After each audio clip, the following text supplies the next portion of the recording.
ST कर्मचाऱ्यांचा पगार या महिन्यात फक्त 56% इतकाच झालाय। निधी नसल्यामुळे एसटी कर्मचाऱ्यांच्या पगारात कपात केली आहे। एसटी कामगार संघटनांनी मात्र यावर टीका केलेली आहे। याआधीच अपुरा पगार आणि त्यात जर फक्त 56% पगार मिळणार असेल तर एसटी कर्मचाऱ्यांनी जगायचं कसं, असा सवाल एसटी कर्मचारी काँग्रेसचे सरचिटणीस श्रीरंग बर्गे यांनी सरकारला विचारलाय। तर पगार नाकारणं हा अन्याय असल्याचं काँग्रेसचे विधिमंडळ पक्षनेते विजय वडेट्टीवार यांनी म्हटलंय। कर्मचाऱ्यांना 56% पगार देणं म्हणजेच त्यांच्या जखमेवर मीठ चोळणं आहे। 2,500 नवीन बसेस खरेदी करण्याचा करार केला गेला, त्यामध्ये सुद्धा अनेक तक्रारी आहेत।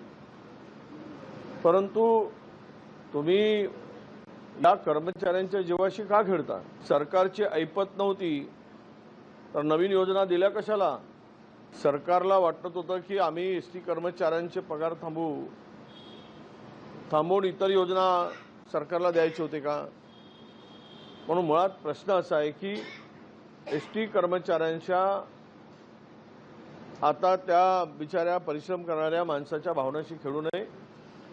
कोणाचे थांबवायचे असेल थांबवा, एसी मध्ये बसणाऱ्यांचे पगार थांबवा, पण एसटी कर्मचाऱ्यांचे पगार पूर्ण द्या। मला काय आश्चर्य वाटत नाही। माझ्या विधानसभेच्या आधीची सगळी भाषण काढून बघा, आज जे निर्णय सरकार घेतंय किंवा कपात करतंय याचा सगळा उल्लेख माझ्या सगळ्या भाषणांनी केलेला आहे। एकीकडे रेनोव्हेशन, आयपॅड, पुस्तकांमध्ये चुका, याच्यात 100 करोड रुपयाचा टोटल चुराडा होतोय आणि दुसरीकडे पीएनना पगार नाही, अंगणवाडी आशा वर्करचे प्रॉब्लेम्स आहेत, त्याच्यानंतर अनेक कामं पैसे नाही, निधी नाही म्हणून रखडली आहेत।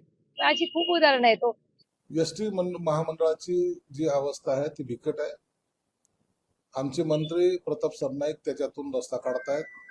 जेवढं शक्य होईल तेवढं जास्त पेमेंट लवकरात लवकर द्यायची त्याची भूमिका सुद्धा आहे। त्यांनी तशी मुख्यमंत्र्यांना विनंती सुद्धा केली, म्हणून मला वाटतं जास्त काळ एसटी कर्मचाऱ्यांना प्रतीक्षा करावी लागणार नाही। एसटीचे कर्मचारी दिवस रात्र मेहनत करणारे कंडक्टर असतील, ड्रायव्हर्स असतील, 65 एक तर तुटपुंजा पगार आणि त्यातल्या त्यात 65% पगार एसटी कामगारावर अन्याय हे दिसतंय की आर्थिक स्थिती राज्याची कशा पद्धतीने सुस्पष्ट दिसतंय।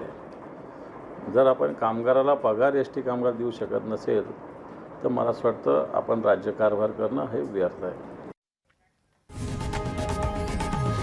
लोकशाही मराठी ऐका, पहा, जागरूक रहा।